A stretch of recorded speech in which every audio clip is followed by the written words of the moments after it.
Once in a small village nestled between rolling hills, there was an old clockmaker named Alex.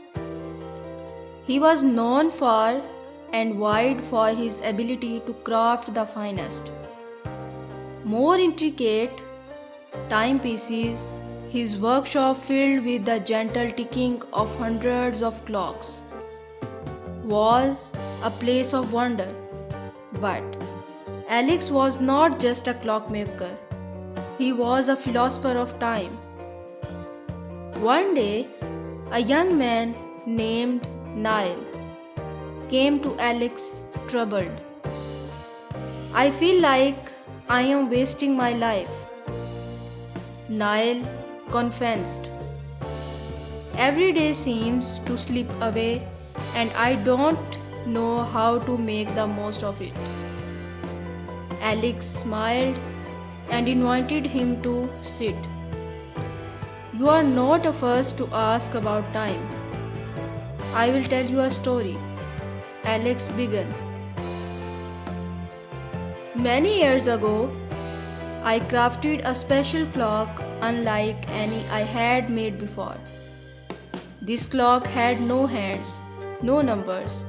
It was simply a circle, perfectly smooth with no indication of the time passing. When I showed it to a traveler who came into my shop, he was confused. How will I know the time? He asked. Without hands, without numbers, how can you measure what's passing?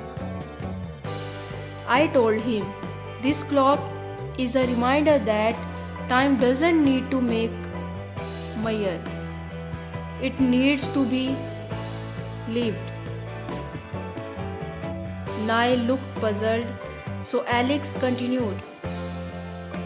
Time is not something you can hold in your hands or see with your eyes.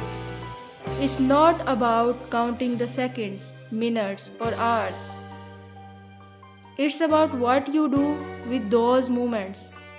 The traveler was so confused on the clock, on the need to measure everything, that he missed the beauty of the moment.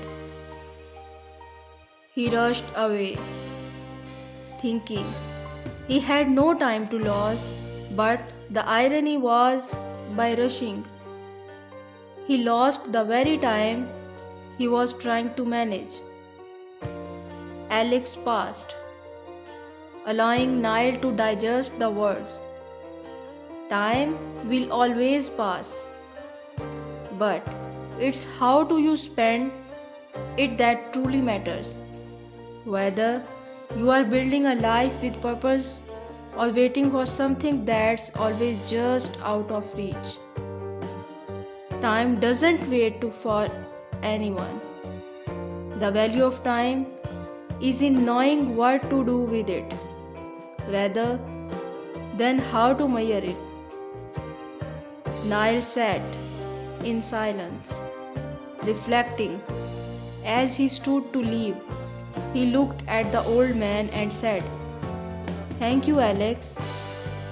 I think I understand now. Time is not something to fear or chase. It's something to live. Alex nodded. Exactly. Live it well. And from that day forward, Nile stopped measuring his days by how much he had accomplished. Instead, he started measuring them by how much he truly experienced, by the moments he cherished, the relationships he nurtured, and the joy he found in the present.